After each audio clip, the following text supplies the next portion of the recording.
नमस्कार. हळद रुसली कुंकू हसलं मालिकेच्या आजच्या भागामध्ये आपण पाहत आहोत. इथे पूजाला लग्नानंतरची रीत म्हणून पहिल्यांदा स्वयंपाक सगळ्या घरच्यांसाठी करायला सांगितलेला असतो. आता तिच्यासमोर एवढा लोकांचा स्वयंपाक करायचं इतकं मोठं संकट आल्यासारखं वाटत असतं.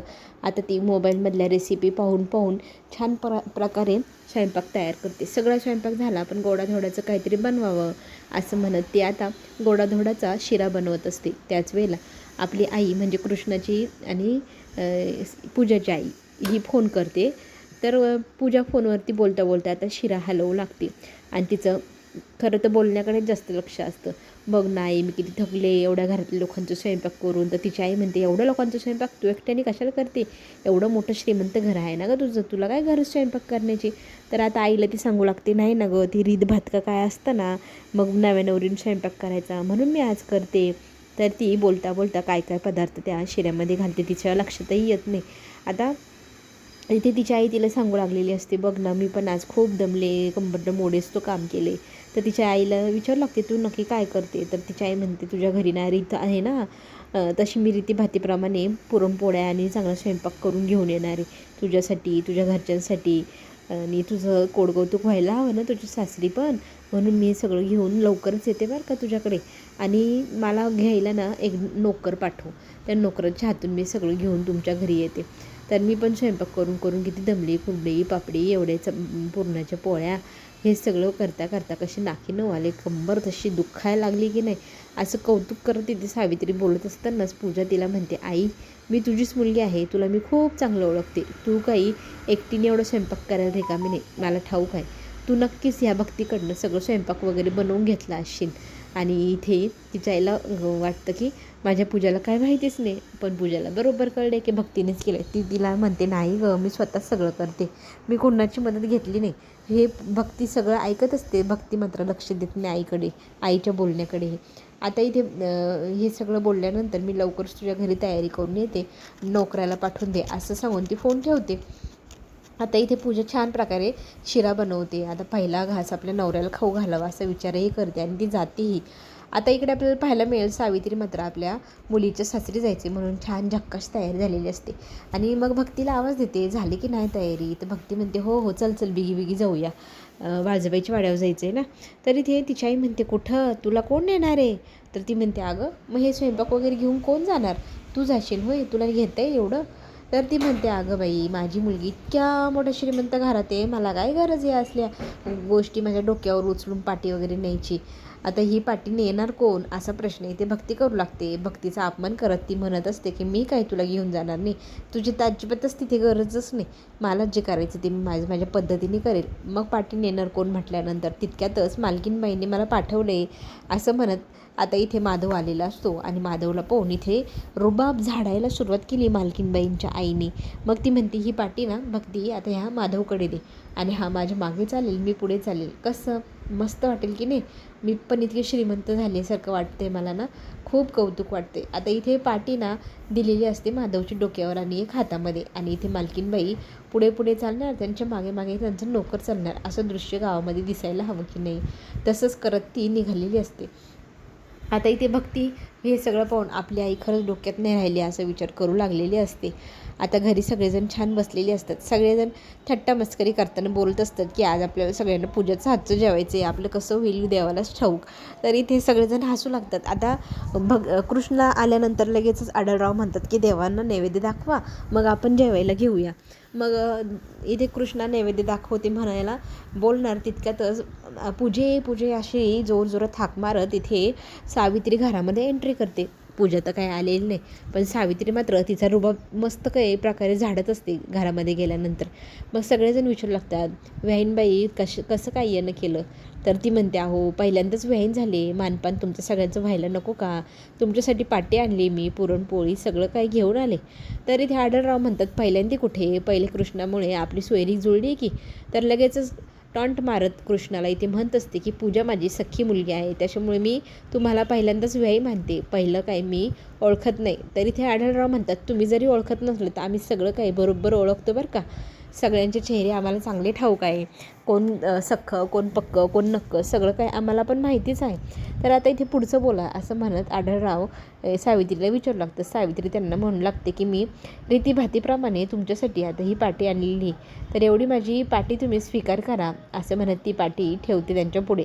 आता ही पाटी स्वीकारायची म्हणून तो आपल्या लहान भावाला म्हणजे दलपतला म्हणू लागतो की दलपत स्वीकार बाबा एकदाची ही पाटी दे बाईला, ह्या बाईला एकदाचं काढून तिच्या घरी. तरी ते दलपत पाटीला हात लावणार, सावित्री त्यांना लगेच थांबवते. नाही नाही तुम्ही कशाला, तुम्ही नका. तरी ते दलपत म्हणू लागतो का नको, माझ्या भावाने मला सांगितलं आहे ना. तर मग पाटी अशीच नसते उचलायची असंही सावित्री म्हणते. म्हणजे नक्की काय आता कोणाला कळेच ना. मग आता रीतीभातीप्रमाणे घ्या पाटी करा खिसा खाली असं काहीतरी ती मारू लागते वाक्य. मग आता शिदोरी दिली की मग आता तिला पैसे हवे शिदोरीचे. मग आता ती पाटीच्या बदल्यात पैसे रीत आहे ना तशी, म्हणून मी म्हणते बरं का असं म्हणत ती पैसे मागू लागते. मनातली मनात विचार करत असते की ही खूपच श्रीमंत लोक, मग माझ्या पाटीची किंमत पण तशीच भारी देणार. ही सगळी गोष्ट ऐकल्यानंतर खरं तर कृष्णाला फार वाईट वाटत असतं की आपली आई इथे एवढा लालच दाखवते, त्या लालचीचं सगळ्यांना समजतंय आणि कशी वागतेस ती पैशासाठी किती हावरटपणा करते ते सगळ्यांना दिसतंय. आता इथे 50 रुपये दलपतने इकडच्या तिकडच्या खिशातनं हात काढून 1 रुपया त्याच्यावर ठेवून 51 रुपये पूर्ण केले आणि पाटीवाल्या बाईला ते देऊ केले. पाटीवाली बाई म्हणते हे काय एवढेच, तर ते म्हणतात का बरोबर आहे ना. मग इथे म्हणते की मला नव्हतं वाटलं गावामध्ये तुम्ही एवढे मोठे श्रीमंत लोक आणि एवढेच पैसे द्याल. मग आढळराव म्हणतात थांबा मी देतो. तर इथे आपली बाळजाबाई म्हणते की अहो रीत आहे ना खिसा खाली करायचा. मग त्यांच्या खिशात जेवढे तेवढे त्यांनी खाली केले ना, मग रीतीप्रमाणे त्यांनी पाटी उचलायची, त्यांनीच पैसे द्यायचे, तुम्ही काही देऊ नका. आढळराव पण हसतात नाही, म्हणतात हो बरोबर आहे. खरं तर इथे खूप चिडी ती सावित्रीला 500 रुपये खर्च केले, 5000 रुपये तरी मिळायला हवे होते. तर ह्या भिकारड्या लोकांनी दिले काय 51 रुपये. पण आता करणार काय, ती आता निवांत राहते, इथं काहीच बोलत नाही. आता बोलून अपमान अजून नको वाढवून घ्यायला ना. तर पूजा आपल्या नवऱ्याला सगळ्यात पहिला शिऱ्याचा घास खाऊ घालण्यासाठी शिरा घेऊन आलेली असते. नवरा मात्र पसरून मोबाईलवरती रील्स पाहतोय काय, लहान मुलांसारखं हसतोय काय. त्याला ती म्हणू लागते अहो एवढं काय झालं आहे हसायला. तो म्हणतो काय नाही हो, इतका रिळ्या पाहिल्या ना मी, आणि त्या बी पांचट म्हणून मला इतकं हसायला येते. आता तुम्ही काय घेऊन आलाय, तर ती सांगते की मी ह्या घरात केला आहे माझा हातचा गोडचा पदार्थ पहिला, तर मी तुम्हाला सगळ्यात पहिले खाऊ घालायला आणला आहे, तर तुम्ही खाऊन बघता का. तर त्याच्या तोंडात एक घास कोंबती ती. आई देवा, ती त्याला विचारू लागते कसं लागते. त्याला ते सांगता येईन असं होतं की तोंडातला घास आता खाऊ की थुंकू का काय करू, इतकं तिखट लागलेलं असतं. आणि तिला वाटतं की त्याला अजून पाहिजे. ती पटापटा 2-3 घास ती बोलायला लागला का भरवायची तोंडात. त्याच्या तोंडाला होरपळून जातं. पटकन तो पाण्याचं जग उचलतो आणि तोंडाला घालतो, घटाघटा तो पाण्याचं जग पिऊन टाकतो आणि म्हणू लागतो की हे काय करून ठेवलं तुम्ही, इतका तिखट शिरा, असं कधी कोणी करते होय. आता जर सगळ्यांना जर कळले की तुम्ही असं तिखट शिरा केला तर सगळेजण मला गावात बोलतील काय, तुझ्या बायकोला स्वयंपाकच येत नाही, आयुष्यभर मी हे टोमणे ऐकू का काय. तरी ते पूजा म्हणते हो मला पण आता फार भीती वाटते, लोक काय म्हणतील की मला स्वयंपाक येत नाही. मला स्वयंपाक ते तू माझ्याकडनं चुकून ना वेलची पूड घालण्याऐवजी ना मिरी पूड घातली गेली तर काय करायचं. मग आता पटकन खाली चला, पण तो शिरा कोणाला खायलाच द्यायला नको. पण नशीब त्यांचं बघा. आता इथे सगळेजण जेवणाच्या टेबलवर ताटं घेऊन मांडून वगैरे वाढून वगैरे झालेले असतात, सगळेजण बसलेले असतात आणि इथे जेवायची तयारी सुरू होणार. तितक्यातच पाठीमागून इथे सावित्री म्हणू लागते की ज्यांनी एवढा स्वयंपाक केला आहे त्यांना तर येऊ द्या. तर इथे पूजे अशी हाक मारत सावित्री पूजाला हाक मारून खाली बोलवू लागते. आता इथे पूजा दुडू धावत खाली आलेली असते. खरं तर तिला तिचा तिखट झालेला शिरा तो लपवायचा होता, पण काय झालं की सगळेजण जेवायला बसल्यामुळे आता तर काहीच करता येईना. आता मान खाली घालून इथे समर तिथे बापांनी सांगितल्यामुळे जेवायला बसतो आणि पूजा मात्र आता काहीच बोलत नाही. सावित्री म्हणते की बाई किती गोड दिसतेस गो, दिवसेंदिवस किती सुंदर दिसायला लागली आणि तू इतका सगळा स्वयंपाक एकटीने केला आहे, त्याचं पण मला फार कौतुक वाटतं बाई. आता तुझ्या स्वयंपाकाचं सगळेजण कौतुक करतील ना, असंच काहीतरी व्हायला हवं. माझं नाक नको कापू बरं का, चांगला स्वयंपाक केला आहे ना. तर पूजा म्हणते हो केलं आहे.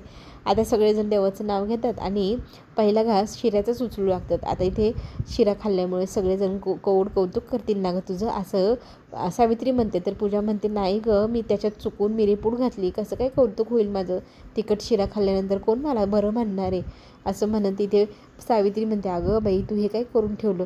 तर हे सगळं दोघींचं बोलणं आपले कृष्ण ऐकत असते. सगळ्यांनी शिरा खाल्ला आहे आणि तो शिरा गोड लागतो आहे, सुंदर बनला आहे हां, असं कौतुकही सगळेजण करतात. मात्र आपला हा दुष्यंत फार हुशार आहे. त्याला जी व्हायची होती ती गडबड काय आहे ती कळली आणि त्याने ती ओळखलीसुद्धा.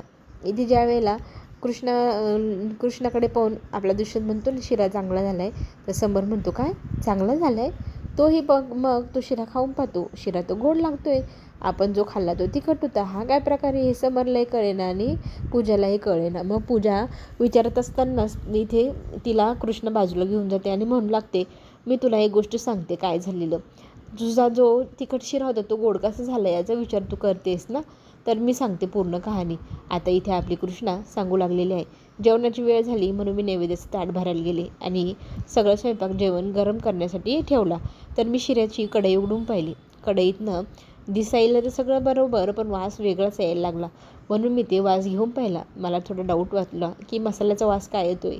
म्हणून मी तो खाऊन पाहिला. तेव्हा माझ्या लक्षात आलं की तू मिरेपूड घातली सुंठ वेलचीऐवजी. मग मी तो शिरा बाजूला ठेवला. तुझं सगळ्यांसमोर आत्ता पितळ उघडं नको पडायला, नैवेद्य पण दाखवायचे. म्हणून मी काय केलं, झटपट लगेच शिरा बनवायला घेतलं आणि शिरा गोड पदार्थ बनवला. तितक्यात बाजूबाई पण आल्या. मला म्हणायला लागल्या, काय करतेस तू? मी त्यांनाही म्हणाले की काही नाही, इथे शिरा थोडंसं बिघडला आहे. तो मुद्दाम बिघडला आहे की स्वतःहून झालं आहे की नकळत झालं आहे, कुणास ठाऊक, पण झालं आहे असं इथं बाजूबाईंना ज्या वेळेला कृष्ण सांगते.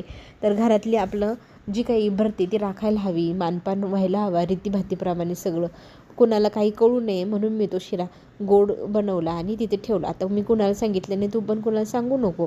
आणि राहिला विषय, तू आता कोल्हापुरी नाही राहिली, तू आता रांगडे पाटलांची थोरली सून आहेस, तर तसं वाग, तसं कर, आपल्या घराण्याचं नाव बुडणार नाही याची काळजी घे, असा इथं मोलाचा सल्ला देऊन आपली कृष्ण जाते. मात्र आता हा चांगलाच नाकाला झोंबलाय बरं का सल्ला आपल्या ह्या पूजाबाईच्या. इथे ज्या वेळेला रूममध्ये कृष्ण जाते तर आपली शाळेची बॅग आपला नवरा भरत असतो. हे कृष्णा पाहते आणि म्हणते, तुम्ही काय करताय?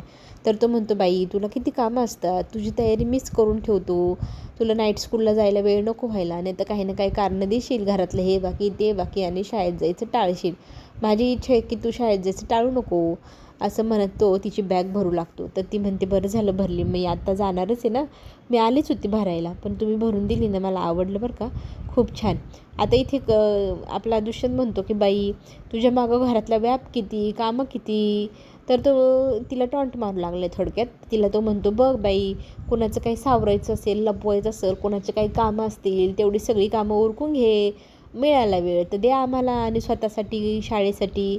इथे ती म्हणू लागते की तुम्ही असं का बोलताय? तर तो म्हणतो, बघ ना, आता मी पूर्ण सांगू की तूच सांगते? तर ती म्हणते की काय आहे? तर तो म्हणू लागतो की मी शिरा खाल्ल्या खाल्ल्या तुझ्या हाताची चव ओळखली, तो शिरा तू बनवलेला होता, काही गरज होती तिला मदत करायची? मग ती म्हणते, तुम्हाला कसं कळलं? तर तो म्हणतो की मला तुझ्या हाताची चव कळते, तो बिघडलेला होता. आणि त्या समरची काय असं रिॲक्शन पण आली, त्याच्यावरूनच मला कळालं की तूच तिला मदत केली. तिला सगळ्यांसमोर नका वापटू द्यायचं ना, तू का तिची मदत केली आणि बाबांसमोर तिचं चांगलं सगळं दाखवलंस. तर इथे आपली कृष्णा त्याला म्हणू लागते की तुम्हाला नाही कळणार ह्या सगळ्या गोष्टी, आपल्यावरती खरं तर बाबांनी इतकी मोठी जबाबदारी दिली आहे, आपल्याला घर सांभाळायचं आहे, तोडायचं नाही, त्यामुळे सगळ्यांच्या चुका सावरून घ्यायला हव्या. आता इथे आढळराव पाहतात की बाळजाबाई काहीतरी लिहिते, तर काय लिस्ट बनवते म्हणून ते पाहत असतात. तर बाळजाबाई म्हणते, अहो आपल्याकडे जागरण गोंधळ आहे ना, त्या कार्यक्रमाची लिस्ट बनवायला मला कृष्णानेच सांगितली, मी काही स्वतःहून नाही करत आहे. तर इथे बाळजाबाई स्वतःहून बोलतायत आणि सांगतायत. त्यावर आढळराव म्हणतात, मी कधी तुम्हाला काय म्हणाले आहे का? तर ती म्हणते की तुम्हाला आज कळलं का काय घडलं? तर तो म्हणतो, नाही, काय घडलं? मग ती सांगू लागते की आज आपल्याकडे शिरा बनवला गेला होता पूजेच्या हातून, पण तो तिखट झालेला होता. ही गोष्ट जेव्हा कृष्णाच्या लक्षात येते, कृष्णाने दुसरी गोड शिरा बनवून तिथे नेऊन ठेवला आणि ती घडलेली हकीकत कुणापर्यंत पोचूच दिलेली नाही. तर आढळरावांना फार अभिमान वाटतो की काय मुलगी आहे बाई. आणि कृष्णाचं कौतुक इथे आपली बाळजाबाई पण करते. खरंच घर जोडून ठेवायची तिची जी कल्पना आहे, सगळ्यांना सावरून घ्यायचं, सगळ्यांना सांभाळून घ्यायचं, ह्या कल्पनेमुळंच मला खरं तिचं कौतुक वाटतं आणि ती हे घर नक्कीच सावरू शकते आणि सांभाळू पण शकते. तर इथे आढळराव सगळं ऐकतात आणि म्हणतात, माझी लेक आहेच हुशार, म्हणूनच तर मी तिच्याकडे सगळा घराचा कारभार दिला आहे. नाही तर या अगोदर आपल्याकडे होतीच मनमानी कारभारी व्यक्ती. तर इथे आढळराव बाळजाबाईला टॉन्ट मारतात. पण ती म्हणते की हो मी होतेच पण तरीही मी तुम्हाला सांगते की कृष्णा खूप छान घर सांभाळते आणि सावरते पण आहे. ती नक्कीच आपल्या घराला जोडून ठेवणार. आता इथे आढळरावांविषयी ज्या वेळेला बाळजाबाई बोलत असते तर बाळजाबाईला खरं तर हे सगळं घर पुन्हा एकदा सावरायला आणि सांभाळायला खूप आवडेल असं तिने सांगितलं. आणि या घरात आता जे राज्य चालू आहे कृष्णाचं तेही खूप सुंदर आहे. त्या राज्यात नक्कीच कोणाला काही दुःख होणार नाही ह्या गोष्टीची पण शाश्वती तिला पण वाटू लागली. हे पाहायला मिळेल की कृष्णा सतत कुणाची ना कोणाची मदत करते, स्वतःकडे लक्ष देत नाही. दुष्यंत त्या गोष्टीवर तिच्यावर चिडलेला असतो. तर ती म्हणत असते की मला हे सगळ्या घराला सांभाळायचं आहे, तुम्हाला, आबांना, बाळजाबाईंना. आणि लगेच आपला इथे दुष्यंत हसू लागतात. म्हणतो अच्छा तरीच म्हटलो त्या बाईचं अजून नाव कसं निघालं नाही. तुला ना सतत त्या बाईची पण काळजी असेल ना, तिच्यासाठी पण काहीतरी करायचं असेल.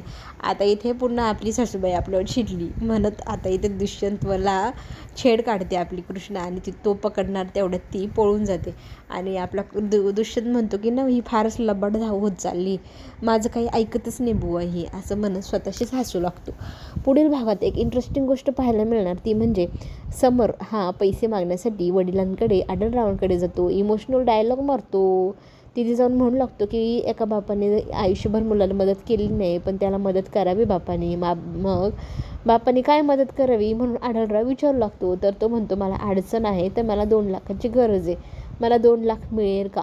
मग तो म्हणतो हो काय नाही मिळणार, कालच पैसे आले आणि मी ते माझ्या मुलीकडे म्हणजे आपल्या कृष्णाकडे ठेवायला पण दिले. तर तुम्ही एक काम करा त्यांच्याकडनं पैसे घेऊन या. पण मध्ये झाली वेगळीच गडबड. पूजाने तिथे कांगावा केला, सगळ्या घराला जमा केलं आणि म्हणू लागते की माझ्या नवऱ्याला ह्या घरातला मोठा थोरला मान, तरी त्याच्याकडे पैसे नाही. तो पैसे मागायला कुणाकडे जातो? लहान्या भाऊजाईकडे. आणि ती काय करते त्याचा अपमानच करते. त्याला पैसे काही दिले नाही, वरतून अपमानित पण केलं. कृष्णा म्हणते मी कधी अपमान केला? समर तू माझ्याकडे पैसे मागायला आला तर तू माझ्याशी बोलायचं ना व्यवस्थित. तो तिच्याकडे पाहतही नाही, तिच्याशी बोलतही नाही.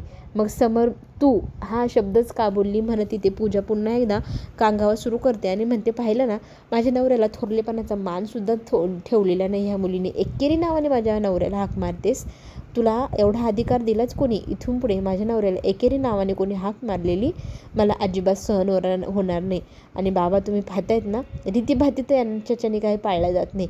वरतून लहान असूनही ती मोठ्यापणा मिरवायला पाहते आणि तुम्ही तो सगळा तिला दिला आहे, सगळा मान तुम्ही तिला दिला आहे. माझा नवरा मोठा असून त्याने पैसे मागायला लहान्याकडे जायचं हे मला पण पटत नाही आहे असं म्हणत आता तिजोरीच्या चाव्या, घरचा व्यवहार थोरल्यापणाने थोरल्या मानाने स्वतःकडे आणि समरकडे मागण्याची हिंमत आता पूजाने केलेली आहे. आढळराव तिची इच्छा पूर्ण करणार का?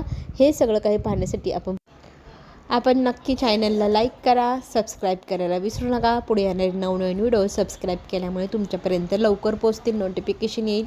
तर बेल आयकॉनची घंटी वाजवायला विसरू नका. चला आपण पुन्हा भेटूया. आत्ता घेऊ छोटीशी विश्रांती. धन्यवाद.